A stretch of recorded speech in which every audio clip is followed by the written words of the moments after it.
Good afternoon to you. Mark Sutton of HurricaneTrack.com here with your off-season hurricane outlook and discussion, using a different format to do this. And you get to see me in the office behind me. This will come in handy during hurricane season, especially when I can set up a monitor or change the way my laptop is and show you things instead of just screen captures.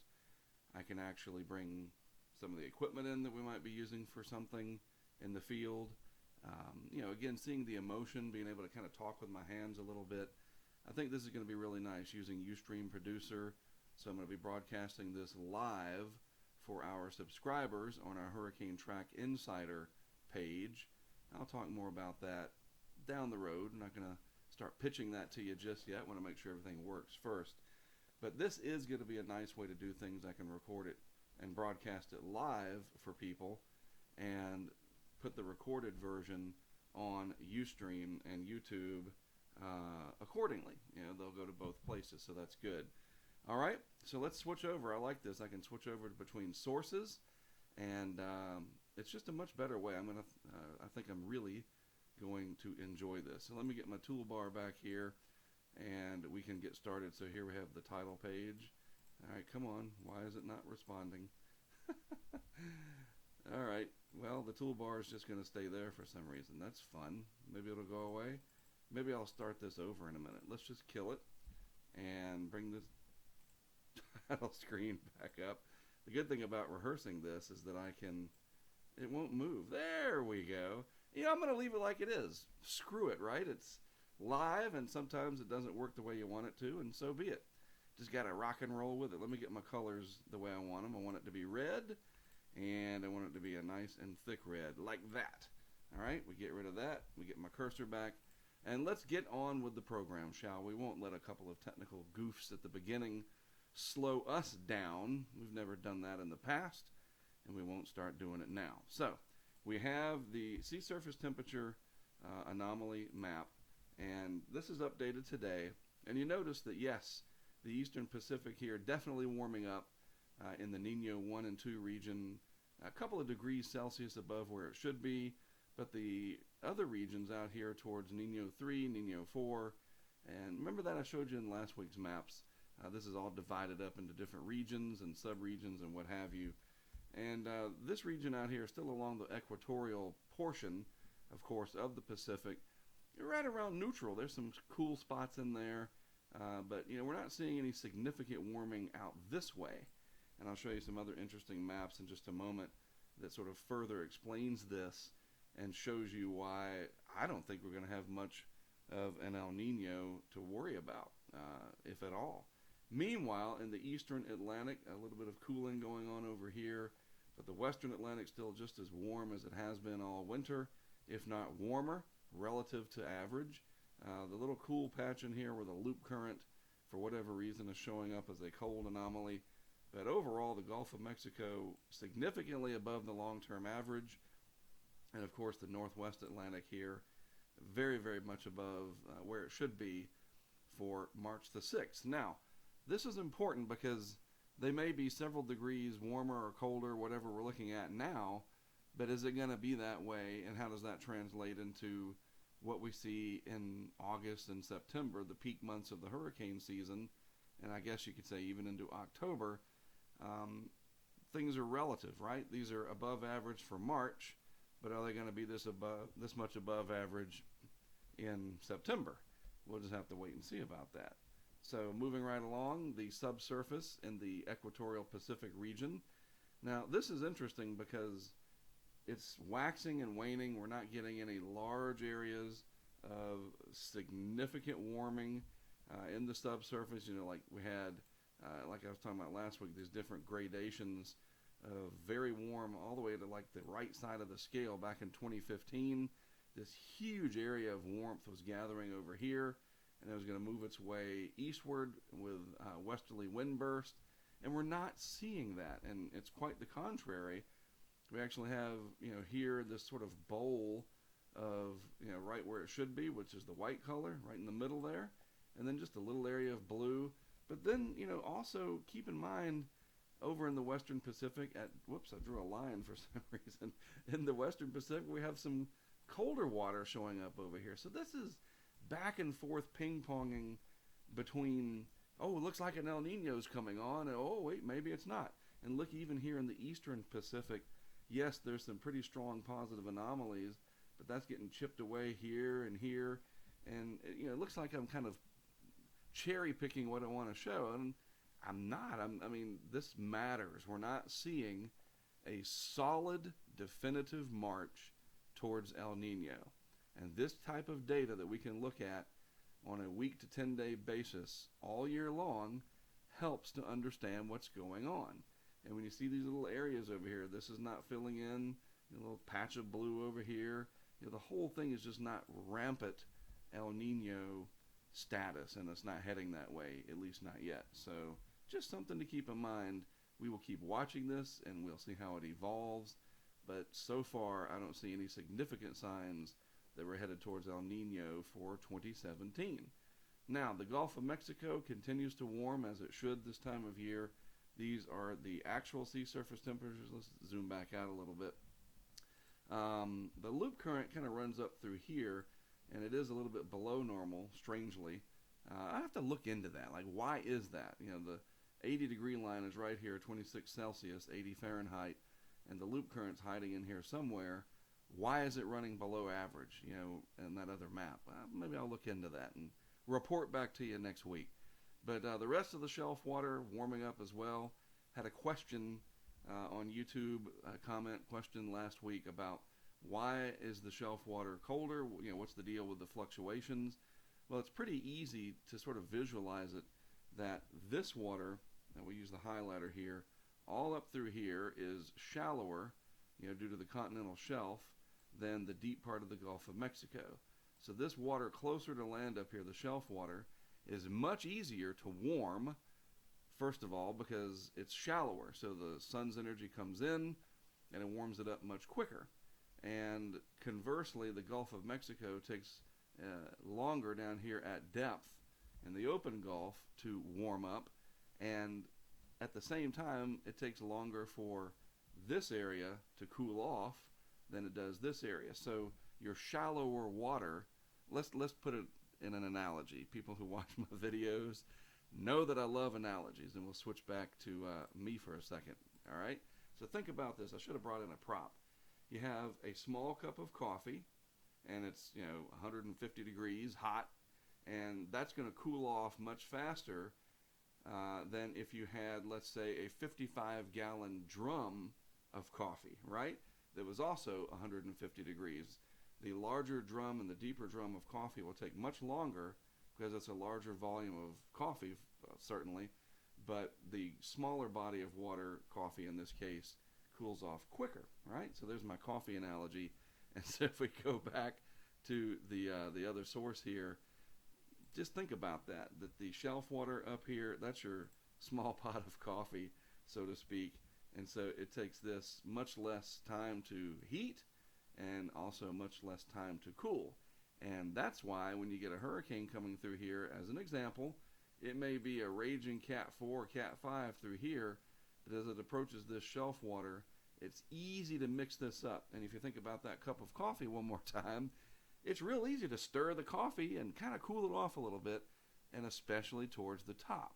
And you start sipping at it, and okay, I can handle it, and it doesn't burn the roof of my mouth into oblivion, right?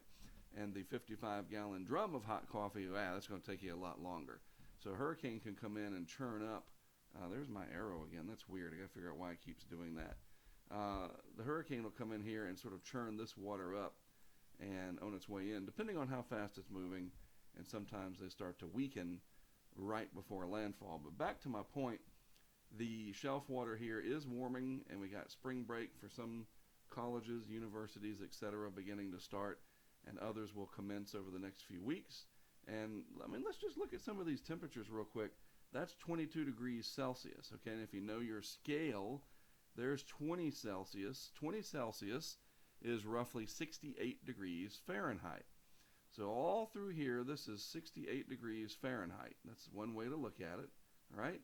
So, give it another couple of weeks, and the water temperature is all the way up to the coastline here, from South Padre Island, which is way over here, all the way over to Apalachicola and the Tampa area, and all these beautiful beaches, especially down here in Southwest Florida, but even up here along the Panama City Beach, Pensacola area, the beaches of Mississippi, elsewhere, Galveston, Bolivar. You guys, you're going to be talking about water temperatures in the low 70s by the time we get to mid-month. Not bad. So be careful out there if you're spring breaking, or people that are going to be out there having a good time. Just watch it, all right? Advice from a father of 7. In the Atlantic, and a couple of them are, one's in college and one's getting ready to. So, yeah, I got to worry about that kind of stuff. In the Western Atlantic, the Gulf Stream's still running. Let's use the highlighter. Pretty warm through here. The other day, I noticed we had a 26-degree Celsius little isotherm popping up right here off of Florida, and it was like March 3rd or 4th. I was like, oh my goodness, there it is, 80 degrees Fahrenheit roughly just off the coast of Florida, and that'll come and go. But yeah, this water in the Western Atlantic over here running a lot warmer than it should be, and we'll see if that holds sway through the rest of the hurricane season. Man, there's that arrow again. Got to figure that out. So moving along from the tropics, really nothing major to talk about in terms of the upcoming hurricane season. Now let's talk lower 48 weather just for a moment. And you see, boy, in the nation's midsection, pretty big storm system, a lot of wind. When you see these, what do you call that, magenta, pink, whatever color, and then brown, this is all sort of your wind and fire danger based watches and warnings. Up here, of course, is blizzard in the red, and winter storm and winter weather advisory criteria up in northern, North Dakota and northwest Minnesota, eastern Montana, etc. Up here where it's supposed to be cold. You folks in New England had a bitter weekend. In the southeast, though, everything's nice, kind of seasonal. No big problems from any big weather events. Out west, the storms keep coming in and dropping. Look at this, more winter weather out in the Sierra Nevada up to the Cascades, etc. Just an amazing amount of precip out west this year in a non-El Nino year. So go figure. So let's look at the GFS. I want to show you this. Oh, man. The arrow. Why does the arrow keep coming back? Well, look at the GFS. I want to show you the next 7 days. So let's put this into motion. 500 millibar pattern. I want to show you a couple things on this. This is going through 2 days out. Look at this bowling ball of energy. Luckily, at least for my taste, that's staying up in Canada. And I mean, look, the flow, a little bit of troughiness over here in New England, but overall the flow is almost zonal across the United States. Not quite. I mean, you say, what's zonal mean? Well, think about it. It's moving, these height lines are parallel to each other, and so the flow goes right across, and your source region for a good bit of the air is the Pacific. For the most part, it's not completely zonal pattern where it's just east to west, but close enough to it. And that means that the cold air is going to stay out of a good deal of the U.S., except for parts of New England here where there is potential for some bitter cold over the next few days as some of this low pressure in the middle part of the atmosphere and the upper atmosphere lowers those heights enough. This is sort of your dividing zone. And yeah, you'll bring down some northwest flow right into New England. But notice what is not happening. We're not digging these troughs deep down like this, what we call longitudinally. The zonal flow is more latitude, and the longitudinal flow, where you get really cold air, cross-polar flow, we call that longitudinal, or at least I do. And we're just not seeing any of that. And that's fine with me. Winter can just go bye-bye, and we can go right on into spring and summer as far as I'm concerned. The convective season, it's more exciting. And we've had a couple of winter storms in New England. I was up there for one. So, basically the bottom line, what I'm getting at here is I ramble on and on and on. No major winter storms for the most part, except, we do have this one little system that you see at the beginning of the animation that pinwheels through, and there will be some severe weather with it, but, I'm not seeing any big ticket items that's going to affect a wide scale area and affect a lot of people and travel headaches and something that's dangerous, okay? So that's good. So no big issues there. Now, let's move on, and I want to show you If you haven't seen or heard about it, get rid of that arrow again. The arrow that keeps coming back. Why is it there? That's frustrating. Let's just get rid of that altogether. I don't need to draw anymore. On our YouTube site, I have published the latest in the Tracking the Hurricanes series. Here's part 1, and here's part 2. Part 1's about an hour and a half, hour 24 minutes. Part 2 is an hour and 9 minutes. So if you're not familiar with our YouTube channel by now, it's easy. It's HurricaneTrack. That's the channel, and it's all sitting right there. Check it out. It's also going to be available on DVD probably by Friday. I'm going to put up a little store on HurricaneTrack.com if you want to order. It's going to be a 2-disc set, right? So a 2-disc set, that's going to be nice. Disc 1 is part 1, and disc 2, of course, is part 2. Why is it in 2 parts? In case you hadn't heard or you missed it or whatever, I decided to put not just 2016, because we did a lot in 2016 that had a lot of background to it. So I went ahead and made like a full sort of the lost years, if you will, 2009 through 2016, so that we could see where we came from and how we accomplished what we did in the 2016 hurricane season.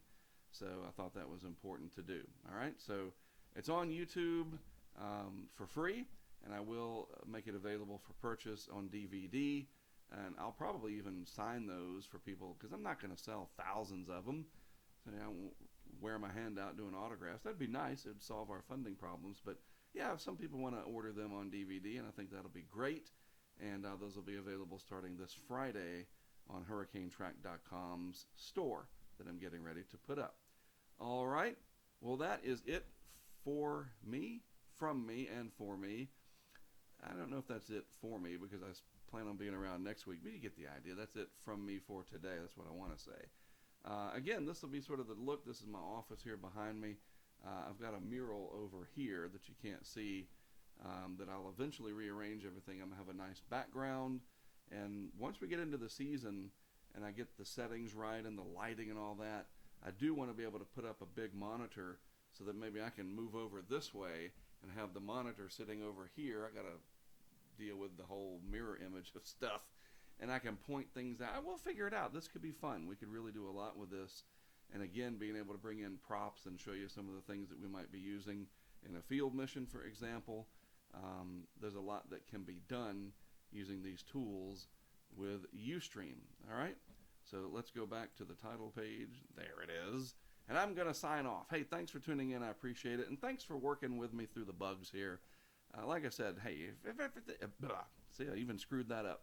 If everything was perfect, then we would never be able to grow, right? Because everything would be perfect.